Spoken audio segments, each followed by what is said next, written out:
萧家、萧炎。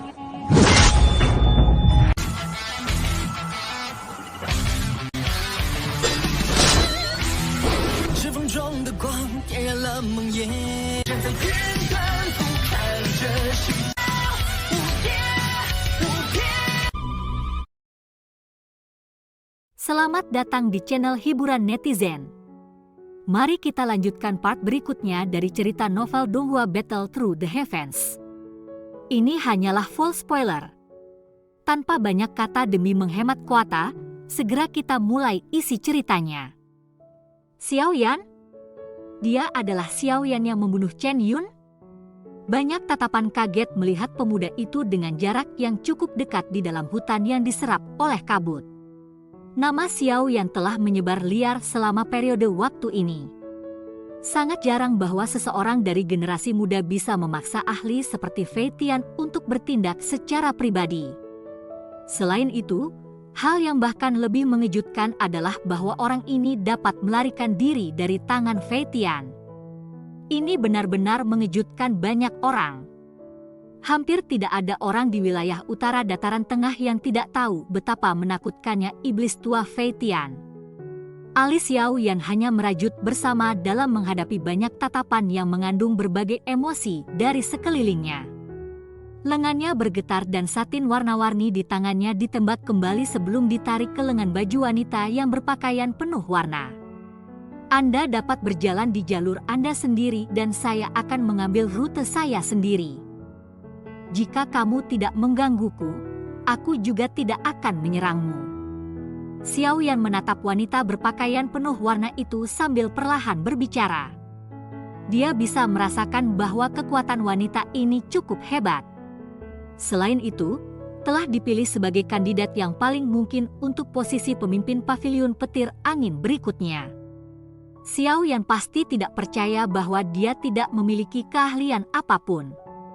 Saat ini tujuan Xiao Yan adalah menjadi salah satu dari 10 nama itu.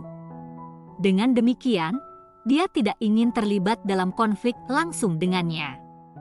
Tentu saja dia tidak ingin menyia-nyiakan usahanya sejak awal. Sungguh nada arogan. Saya juga tidak akan menyerang Anda sekarang. Aku akan menunggumu di kolam darah surga di gunung. Jika kamu memiliki kualifikasi untuk mencapai tempat itu, kami akan menyelesaikan dendam yang kamu dan pavilion petir angin miliki. Mata cantik wanita bermandikan mata itu menatap Xiao Yan saat dia dengan lembut tertawa.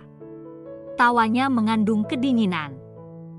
Tentu saja, jika Anda telah dikalahkan bahkan sebelum Anda mencapai kolam darah gunung surga, itu hanya akan berarti bahwa semua hal yang Anda capai adalah karena Anda meminjam kekuatan orang lain.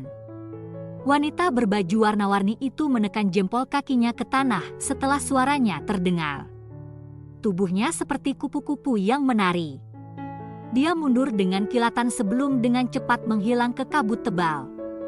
Xiao Yan tertawa dingin di hatinya ketika dia melihat wanita berpakaian warna-warni itu mundur.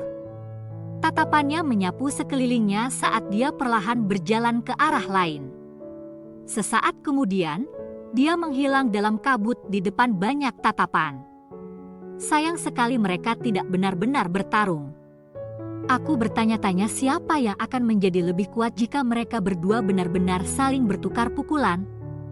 Kerumunan di sekitarnya menjadi kecewa setelah melihat dua orang ini mengambil rute terpisah, pergi setelah bertemu satu sama lain. Hehehe, mereka tidak bertarung sekarang karena mereka ingin mempertahankan beberapa kekuatan. Ada banyak binatang ajaib yang kuat di dalam pegunungan mata surga. Lingkungan dari kolam darah gunung surga sangat terkonsentrasi dengan mereka. Jika seseorang ingin mengisi melalui kerumunan binatang ajaib ini dan tiba di kolam darah surga gunung tanpa memiliki kemampuan, kemungkinan orang tersebut hanya mengejar kematian tanpa alasan. Namun kedua orang ini pasti akan terlibat dalam pertarungan sengit begitu mereka tiba di tempat tujuan. Semua orang mulai menuju jalan mereka sendiri setelah percakapan pribadi berlangsung untuk sementara waktu. Beberapa dari mereka sendirian sementara yang lain berada dalam kelompok. Setelah itu mereka semua memasuki pegunungan. Karena bagian dalam pegunungan memiliki kabut energi yang padat, efek yang diperoleh dari memiliki peta juga terbatas. Beberapa orang hanya bisa mengandalkan keberuntungan mereka untuk mencari, menguji untuk melihat apakah keberuntungan mereka bagus. Pegunungan yang tenang secara bertahap menjadi hidup ketika semua orang menyebar. Sejumlah orang yang tidak dikenal telah memasuki pegunungan Gunung Mata Surga kali ini. Jumlah besar orang ini telah menyebabkan pegunungan ini yang terkenal karena banyak hewan ajaibnya untuk dipenuhi dengan energi. Tentu saja, ada bahaya tersembunyi di tengah keaktifan ini. Namun bahaya dan hadiah hidup berdampingan. Ada banyak binatang ajaib di pegunungan Mata Surga. Menambahkan ini ke energi yang luar biasa padat, pegunungan ini tidak memiliki harta alami. Jika seseorang cukup beruntung untuk menemukan sesuatu, ada kemungkinan bahwa seseorang akan mendapatkan banyak bahkan tanpa 1 dari 10 orang untuk masuk ke kolam darah surga gunung. Secara keseluruhan, Gunung Mata Surga mungkin dipenuhi dengan bahaya, tetapi bisa juga dianggap sebagai gunung harta karun. Selama seseorang memiliki keberuntungan dan kemampuan yang cukup, itu tidak sulit untuk kembali dengan banyak hadiah. Sosok Xiao yang melintas dan muncul di dalam hutan yang diserap oleh kabut. Tatapannya menyapu saat dia mengerutkan kening. Kabut ini dipadukan dengan energi yang tidak bisa dikeluarkan. Itu sangat menghalangi pandangan orang.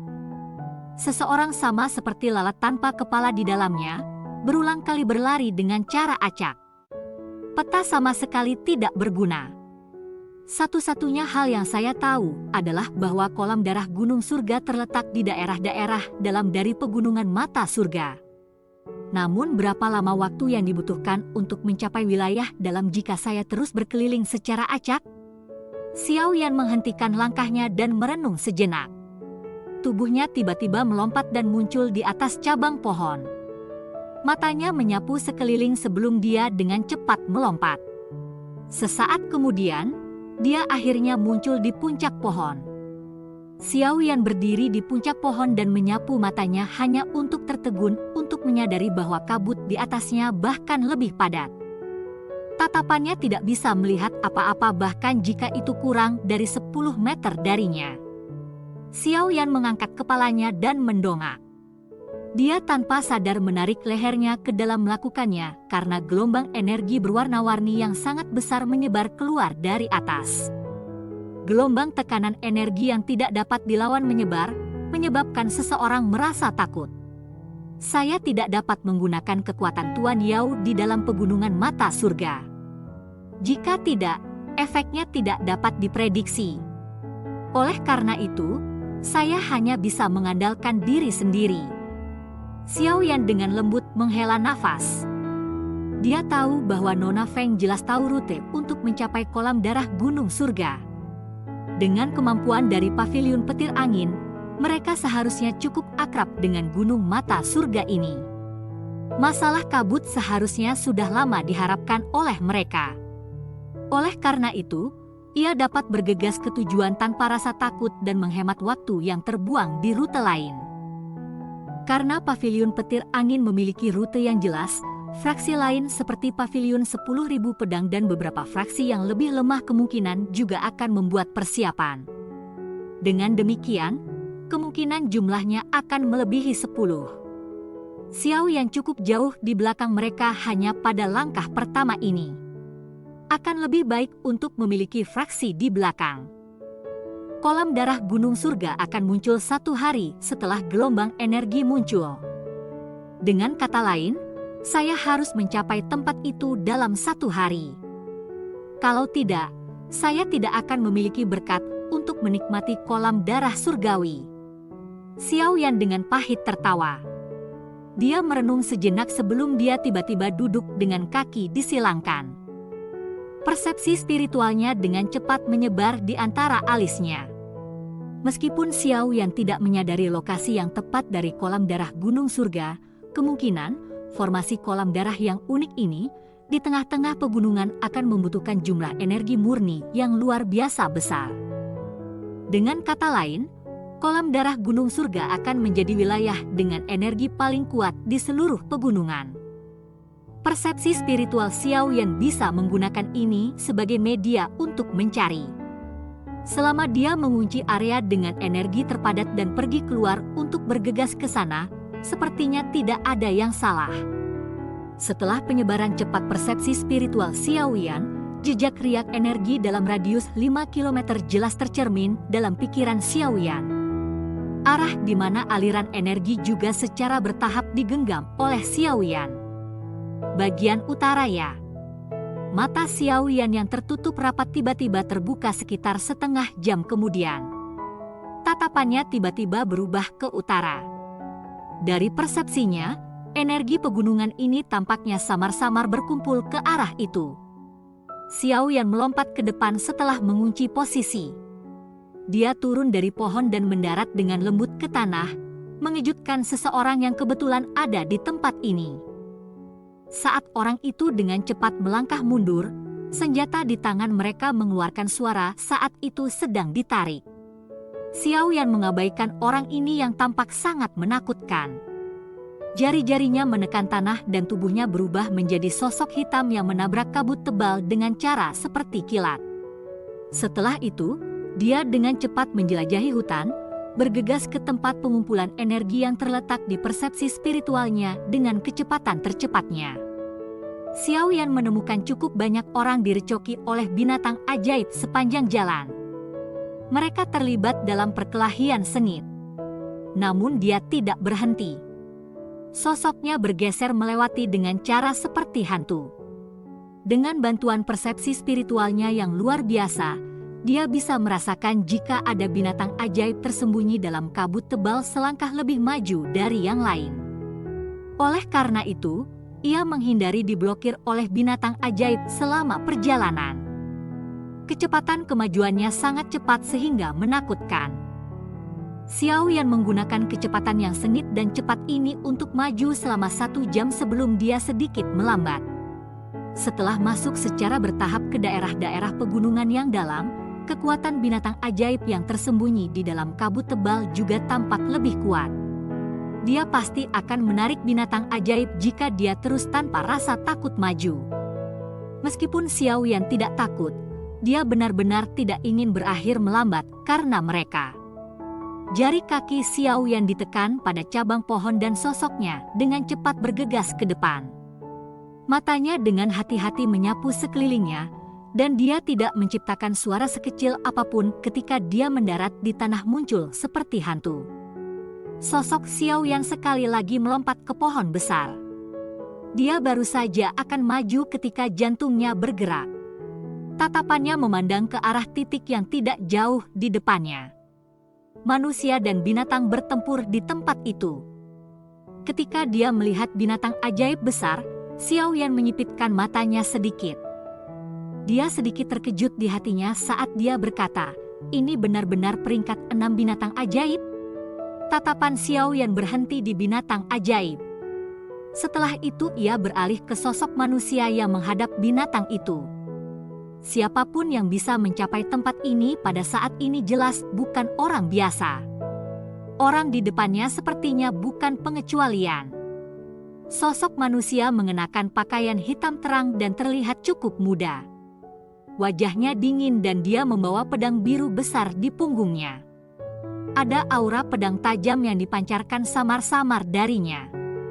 Dari tampak bekas luka di sekelilingnya, sepertinya orang ini telah bertukar pukulan dengan peringkat 6 binatang ajaib ini. Namun bajunya masih tetap bersih. Jelas dia tidak dirugikan. Wajah pria berpakaian hitam itu bergerak sedikit ketika Xiaoyan tiba di tempat ini. Tangannya perlahan-lahan meraih gagang pedang di punggungnya dan langkah kakinya dengan lembut bergeser. Segera dia bergegas maju. Melihat tindakan pria berpakaian hitam, peringkat 6 binatang ajaib memancarkan raungan. Itu bergerak 4 kakinya dan dengan kejam menerkam ke arahnya. Manusia dan binatang saling berpapasan dengan cara yang seperti kilat. Cahaya pedang dipancarkan dengan cepat. Pria berpakaian hitam itu berdiri tegak dan pedang panjang di tangannya perlahan dimasukkan ke sarung belakangnya. Binatang ajaib besar telah runtuh di tanah. Sungguh gerakan pedang yang cepat. Mata Xiao Yan menyipit sedikit. Dengan penglihatannya, dia hanya bisa melihat samar-samar pria muda berpakaian hitam yang sedang menggambar pedang. Orang ini cukup kuat. Sudah cukupkah Anda melihatnya? Pria berpakaian hitam perlahan mengangkat kepalanya sementara Xiao Yan tertegun di dalam hatinya. Setelah itu, tatapannya melesat ke arah Xiao Yan saat dia bertanya dengan suara lemah. Cerita pun bersambung ke episode selanjutnya. Jangan lupa di like, komen, subscribe dan share-nya ya, biar tambah semangat dan konsisten, dan dapat membantu meningkatkan kultivasi Xiao Yan. Terima kasih.